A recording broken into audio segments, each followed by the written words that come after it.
What's going on, guys? This is HitPause here, and in this video I'm going to show you guys how to do a blueprint spline that will grow over time. And I'll just demo that here real quick. So we have a spline and it just grew over time. I can obviously take the spline and make adjustments to it and it will grow that. Okay. And I have few controls here. I can make it thicker or thinner, and I can tell it not to taper. So if I tell it not to taper, you can see the end is like this, and then if I tell it to taper, the end comes out like that. Okay, it keeps any issues that happen with spline meshes in general, such as vertical splines tending to twist on themselves. There's no fix that I know of, or that anybody else has ever mentioned. So anyways, I'm gonna do something a little bit different in this one. I'm gonna try to go through this one like overly quick. Like, I'm gonna assume you guys can piece this one together yourselves. So I'm gonna do it a little bit differently. I'm not gonna explain as much. I'm just gonna kind of show what I've done and just kind of leave it there so you can do it yourselves, so you can match it. Hopefully this works out. Okay, so here is the entire blueprint. It's not the worst, but it's kind of strange. Let me just go through the fundamental theory. Basically, we are growing the spline between each point. We're driving a percent value over time from 0 to 1, and every time that percent gets to 1, we just restart. And then we do the next one, and the next one, and the next one, and the next one. So essentially, at any given moment, we're only worried about 2 points. So let's say this point right here is a distance of 100 down the spline, and this is 110 or 150. What would happen is at 50%, we're going to be halfway here, right? So there's 50 travel here. This is 110. Oh no, let's say this is 100 and this is 150. Let's make it even, right? At 50%, we're going to be at 125, right? So what's the math there? It's real simple. It's just 50% of the distance added on to wherever we're at right here at the start. That's the whole thing. So right here we might be at 75, and here we're at 100. Well, let's, halfway through that we're going to be at roughly 87, right? So that's like 17, whatever the percentage is, between the distance, right? And then we add it to here. So it's fairly simple. So I'm going to show it here real quick. This right here can be ignored for now.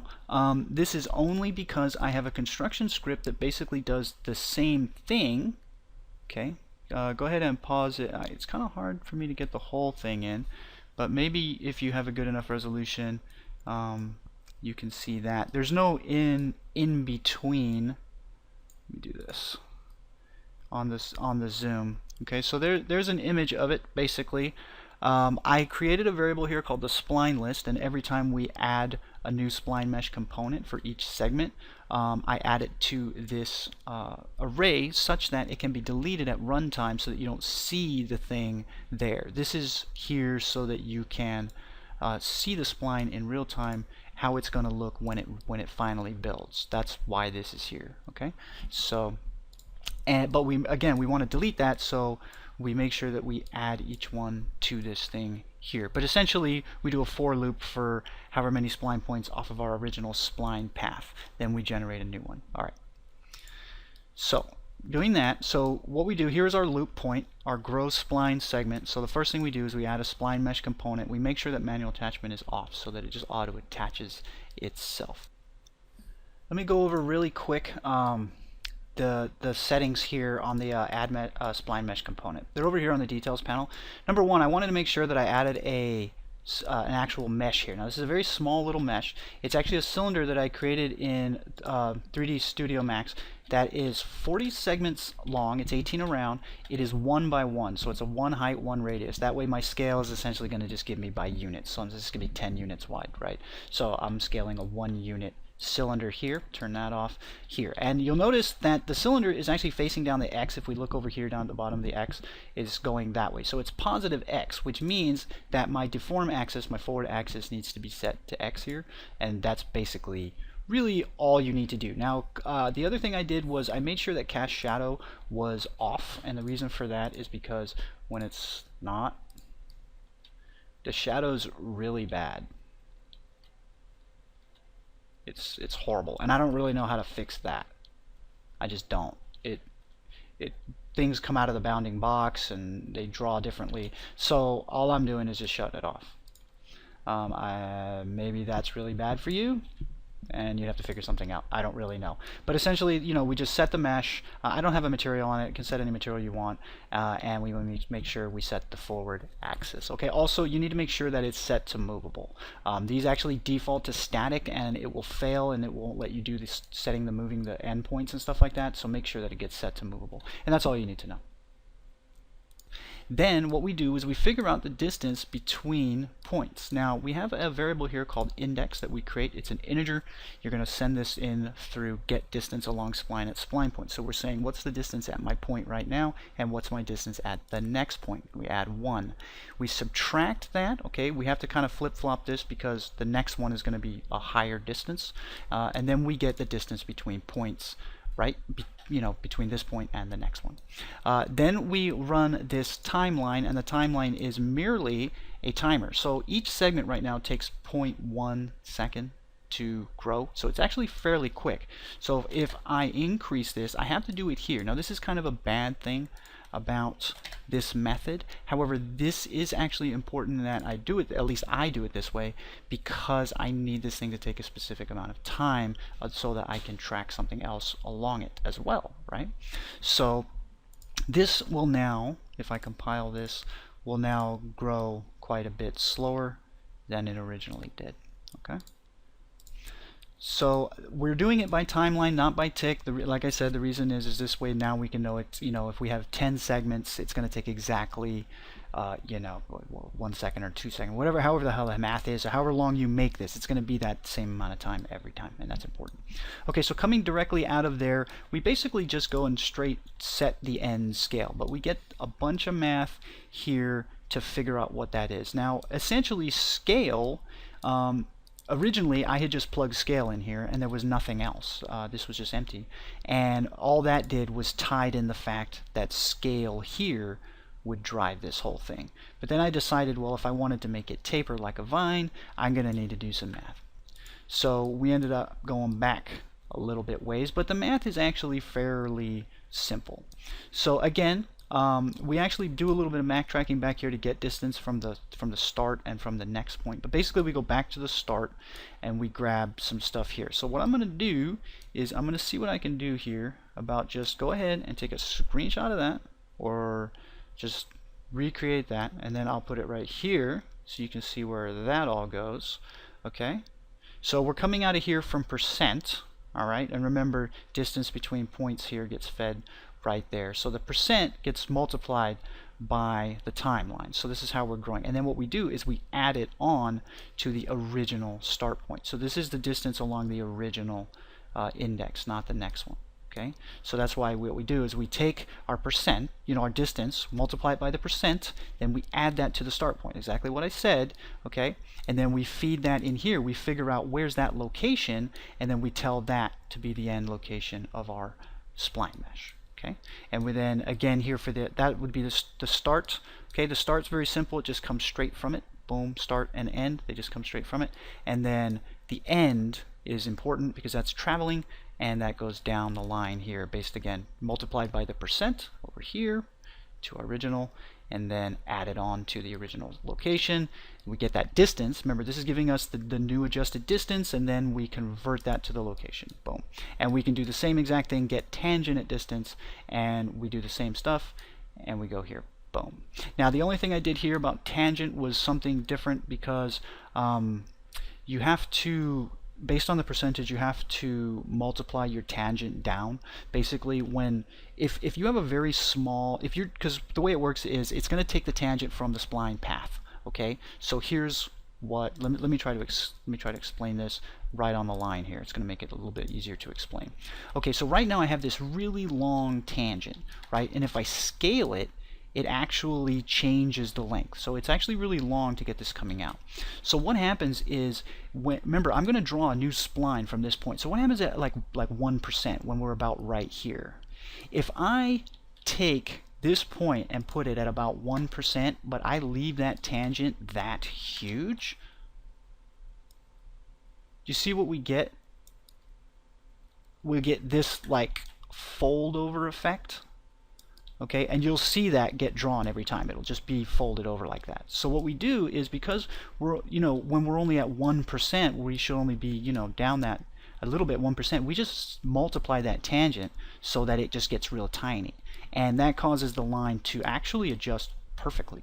It stays exactly on the path. That is actually the correct math. I didn't know it was gonna be, but it was. Like when I tried it, I was like, maybe I can just multiply that by the percent, because it was really bad. So make sure, remember, percent is coming straight and getting bypassed here. I know this could be confusing, but percent is actually not going through any of this crap. It's actually going straight in here to be multiplied by the end tangent. Okay, that's very, very important. So that sets the start and the end. And then here, I do a thing called convert curve, but let's go ahead and skip that right now. Essentially, what I do is, if we're tapering, all I do is figure out how far along the entire spline am I at any given point. Because here's the thing, at any given point, my distance down the spline, like I'm all the way, I'm 3/4 of the way down the whole thing, is actually getting fed out right here. And it's actually, the percent of that is actually getting fed right here, and I marked that. Okay, this is a total percent. Okay, and this would actually be the total percent for the start point of each segment. Like this is telling you where that one started. That's how far along. And this is important too, because if we want to taper it, we need to set the start to be a certain percent as well. The start of one spline needs to be the same as the end of the last one. Otherwise it gets all disjointed and crazy. So what I do is, if I'm tapering, if I'm not tapering, all I do is just select B. Okay, if this is false, it goes to B. So basically we just take scale straight up. So it's just the same thing as just plugging in scale. But if we are tapering, we multiply it by this adjusted curve, which is our total percentage here, ran through something like I showed in a long time video, what I call a data curve, where basically you set a new time, and what you can do is you can adjust this curve. So I could, if I want to, take this and do some weirdness with it and compile that, and you can see that I can fiddle with the curve like that. Okay, I can make it all weird if I want to. I have to be pretty dramatic, and it's remember, this curve is based on the entire length of the whole spline, so it's going to be kind of weird. But so what I tended to do was actually, for the most part, what I originally intended was for it to be something like this, so that I would just delay the taper so that it didn't feel like shit. I don't know if that, okay, that did work while I was editing, so that's good. So this will keep it fairly rough, and then it'll just taper like the end, right? So that was kind of what I was after. Okay, so it's pretty straight throughout the whole thing, and then boom, it tapers at the end. All right, so that's why we run it through the adjusted curve, so that we can play with that. And then we just feed this here. Again, we just multiply that by our normal scale, because it still has to be based on the scale. And that's it. Now we have to run the converted curve twice, okay, because we have to set the start scale. We also have to set the end scale. So essentially this and this are identical, except for this is start and this is end, or whatever, start and end. That's the only difference. Okay. Also, the start, the end scale here comes from the adjusted curve of this one, which is the total percent, but the start scale comes from the total percent of the start point. Okay, because remember, this, if it's going to be down the line, it needs to be at the same as the point, basically. Hopefully that makes sense. So these come from different sources. That's why we run it through one then the next. So we set the scale to this adjusted curve version, then we redo adjusted curve, and then we set the other one to it. Okay, that's it. That's the whole thing. Construction script again is the same thing. It's just basically grabbing the number of spline points. You do have to subtract 2, because remember, each spline point has a start and an end point. The end point actually takes up the last index. Okay, so add spline mesh component, again, add unique. We set start and end. This time we're just going based on this. I don't have it set up to do any, notice scale here, the tapering's not in the construction curve. I could set it in there, but you'd have to adjust the timeline over here as well as over in the event graph. It seems stupid. I'm not going to do it. It's a waste of time. I just need to know where the curve's going to go, and then I can adjust it basically here if I need to. So I'm going to end the video pretty quick here. If you guys have any questions, let me know. Again, taper is a public variable. Also, scale is a public variable there. Nothing else really weird about it. I don't know if maybe I didn't show this close enough.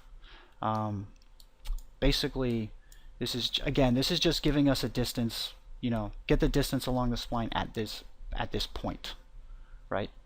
This is actually right here, by the way. This is actually going to give me the distance of the whole spline. That's what this is giving me. Okay, it's the entire spline distance, because we need to know a percentage of how far we are down the whole thing, right? So that's why we're multiplying by r at the actual point, so we can know, okay, well, that point's 57% down the thing, so I run 57% through my adjusted curve. That's what it's going to be, and it gets piped out. Okay, one more time through the stuff here. Again, this is me destroying those components. Okay, should probably clear it beforehand, but it doesn't matter because it gets cleared on construction anyway, and it doesn't matter if it sits there. Oh, by the way, when the timeline is over, we do increment index, assuming that we are no longer beyond that point. So as long as we're less than 2 minus the end, we increment and then we restart. So I know I didn't explain that there really quick. So on completed, so each time this thing completes, okay, from 0 to 1. Also very important here is that you plug into play from start and not just play. If you just plug it into play, it'll hit the end, and the first segment will grow, and then the rest of the spline will just instantaneously appear. And I think that should pretty much get you guys going, I think. Hopefully this was interesting. Now, just as one additional thing, if you really wanted to, there would be nothing stopping you from adding additional curves down from here, and this curve would also have to, the new curve would have to, or spline would have to register how far down this one the thing is. Then you could say, hey, if I'm like 10% farther than that, then start growing this one too. And this one starts coming out. Then you get vines going all over the place. And if you really went down that crazy weird tree that Ryan from Epic showed, you could get this to be totally real, like a totally realistic spline thing, vine system that would pretty much engulf anything you wanted it to, if you started doing crap like traces and sphere traces to pick up surfaces around it so that you could tell these spline points where to go. You could get it to grow procedurally, no problem. You could just creep along anything if you wanted it to. Mine's not doing anything like that. Mine is specific to, you have to set the spline yourself, but in my opinion it's still just as useful. So anyways, this is Hitboss signing off. Thanks for watching. Hope you guys liked it. If you have any questions, let me know. If it's just way too vague, let me know. I don't think that this one's all that complex, to be honest, but I don't know. Maybe it is. We'll see. Hitboss signing off. Thanks for watching.